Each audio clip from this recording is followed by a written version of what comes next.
drive. Come on, let's ride. Backseat phantom top, tits rolled down. Didn't want.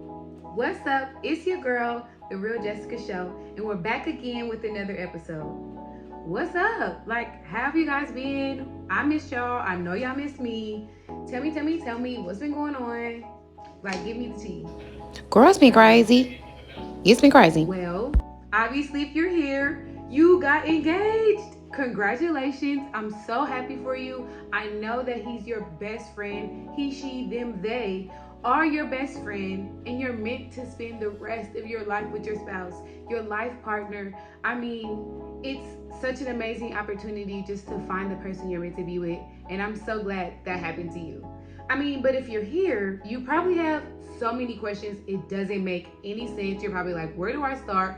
Where do I begin? What am I even supposed to think? I mean, a lot of emotions are going through your brain when you first get engaged, and I'm here to help you calm down, think about it, and kind of get organized. I mean, that's why you clicked on this video, right?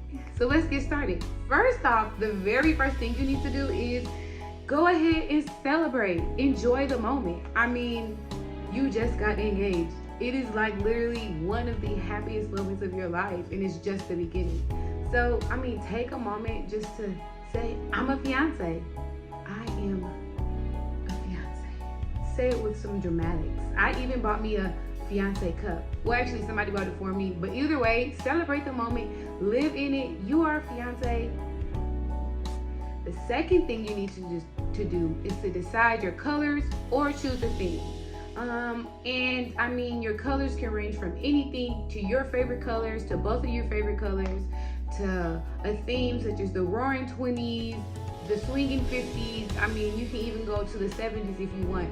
There are so many things you can do with your wedding. I mean, the possibilities are endless. And don't feel like you have to stick to what a traditional wedding is, or, you know, do what fits you two as a couple. I mean, there's no reason why you can't do what you want for your wedding, and you choose a theme that represents both of you guys. So go ahead and just really put your heart into this, you know? Be intentional about every single detail and everything, because that helps create such a better experience for not only for you two, but for everyone who's been attending. Create a wedding vision board. And you can create a wedding vision board old-fashioned, using paper and pen and magazines and cutting them out and gluing them on a canvas or a board. Or you can do digital. You can do Instagram. You can have bookmarks where you can have pages. You can save your makeup. You can save your nails, your dresses, your themes, and things like that. Or you could do Pinterest. I mean, Pinterest is my personal favorite. Feel free to sponsor me, Pinterest, period. But I mean, Pinterest is super easy. You have so many things. You can save boards and things like that. It's super easy. But be sure to go ahead and subscribe. Follow me on Instagram at The Real Jessica Show, because I am definitely going to be showing you guys how I create an example wedding vision board, what mine looks like, and things like that. So if you go ahead and subscribe, you go ahead and hit those notification buttons, you're going to see when the video uploads, so you'll know what to do next. Create a budget. So when you're creating a budget, you need to really think about not only your income and how much you can save, but start thinking about what part of a wedding do you like and don't like? What part is necessary? Because, I mean, technically a ceremony and a reception are two different expenses, and they're two different events. And so you need to decide, is it in my budget to do both? Or do I want to combine? Do I want to not do any of that? Do I just want to do something I made up in my head? That was my personal choice. I decided to create I called it a reception wedding. So what I did was I took wedding elements that I love, such as the unity candles, saying vows, things like that, and I put into the reception as part of the program. So I kind of turned it into like an event / an experience in which we share the wedding and ceremony part together. That just fit me, it's fit both of us. I'm not really a traditional wedding person. Yes, the ceremony is beautiful. Yes, the reception is beautiful, but combining the two saves time, money, and it really creates an experience, and that's definitely what you would want your wedding to be.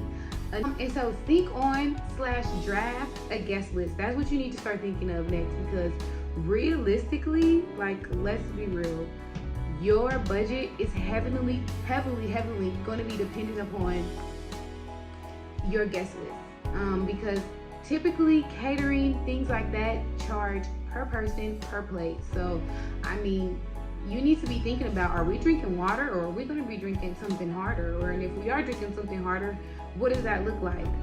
I know for me personally, I'm not doing anything harder than champagne, just because champagne's affordable, it's delicious, it's great. So I'm doing something light, but feel free to have an open bar. I mean, you can always substitute drinks for food, just depending on your budget. I prefer a more intimate wedding, only inviting people who you feel that truly love, care, and support you. That keeps down on costs. It keeps down on people who just come there to speculate. It keeps a lot down. You know what I'm saying? So definitely begin drafting your guest list as soon as you can. Make sure you decide who you want to include. Is college friends included, or do you still contact these people? Are they really still actively part of your life? These are things you really need to be thinking about when you begin drafting your guest list for the first time, because you will have multiple drafts. I went from, I think, 250 people down to about 150 is what I ended up with, and then even less people even showed up to the wedding. So I mean, it's gonna go down. You're gonna have so many drafts, so just draft out who everyone you would love to come, and then everyone, you know, just go through that list and say, are they really there for me? Because that is going to be heavily dependent on your budget. Search ceremony and reception venues. Now, like I said, both of those are completely separate. Some places combine the two, so there are some churches that both have both the ceremony element and they have the reception element. You can book both. Typically, you do have to pay for each one separately. You have to, you know, it costs separately to rent each building for that. So that's just keep in mind, what do you want for your wedding? What do y'all see for y'all vision? I mean, you don't have to do what other people expect of you, because at the end of the day, it is you to sharing that moment. So I think it's important that, you know, you create an event that is what you want it to be, a wedding that exemplifies you two as a couple. So always keep in mind, when you're looking at the reception venues and the wedding venues, you keep in mind your budget, you keep in mind your guest list size, and you keep in mind catering and drinks. Some venues and reception places only allow on-site catering, others do not. That is something you need to definitely research when you're looking up your venues, because you're going to be out of luck when you want to order, you know, a local catering, and they're like, no, you have to use our catering, this list of catering, you have to, you know. So just make sure you do your research on your venue, so you know what you're signing up for. The next thing you need to do is decide what you'll be sending out and what events you will be having. Like, for example, will you be having a reception and a ceremony? Will you be having one? Will you be combining the both? Will you be sending out send the dates and invitations? Or will your send the dates be digital and your invitations be physical? Or will it be a combination of both? Personally, I did not send out send the dates. I sent out invitations. I did physical invitations for the older people, the older saints who, you know, they're not up on the technology and stuff. And then I did digital invitations, a little cute little videos, a little card, some music to all the friends and family to RSVP online. So that was super easy. Now faith is being sure of what we hope for, and certain of what we do not see. Hebrews 11:1. My husband actually got me a clock that reads scriptures, and that clock does read scriptures all day.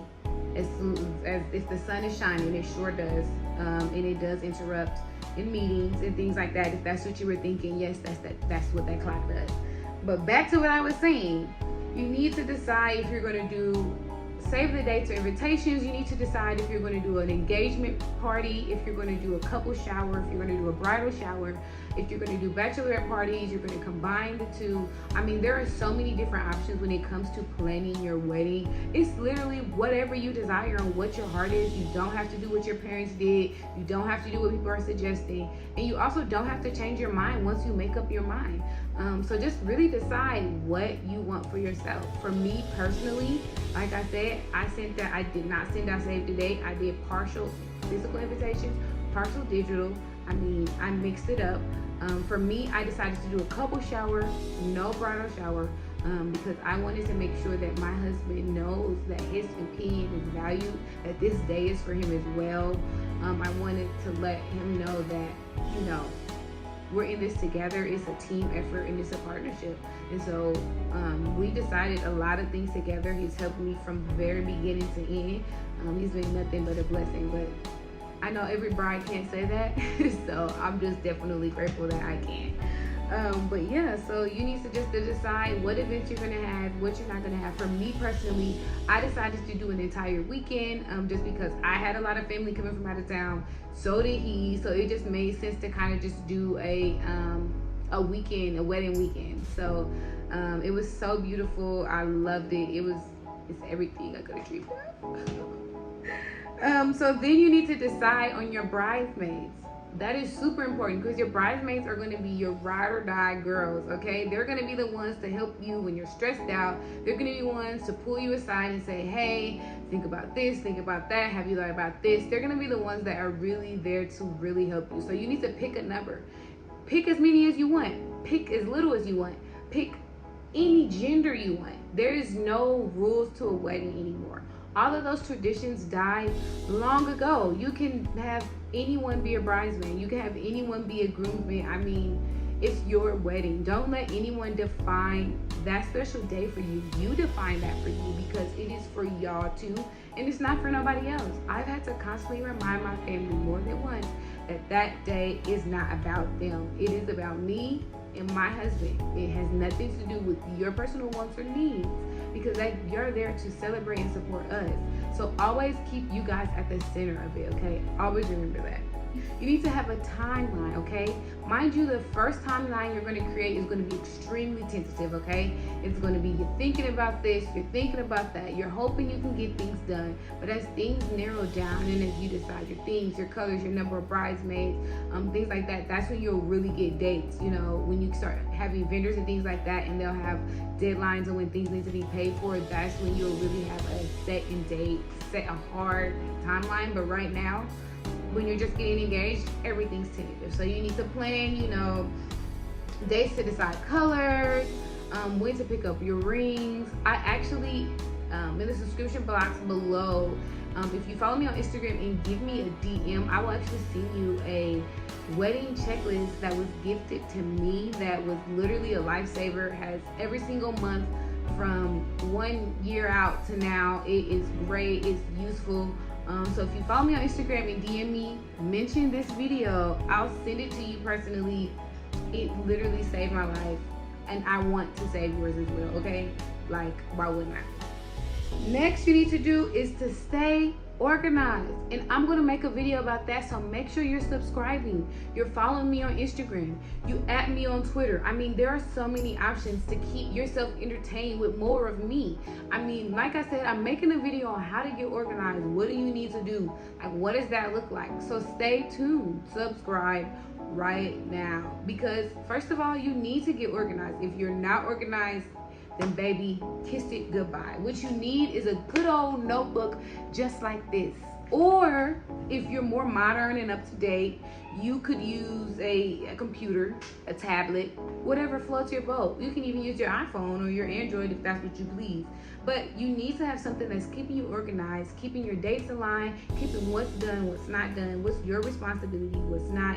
So that way, on the day of and as things get closer, you're not overwhelmed and trying to figure out where is everything kept. Keep everything together in one place. So that's the end of this video. I hope you found something that really helped you. This helped me. I mean, I hope I helped you. And I also hope you're ready for the next episodes, because I have so much in store for you guys. And I can't wait for you guys, gals, thems and theys, to see it. Love you.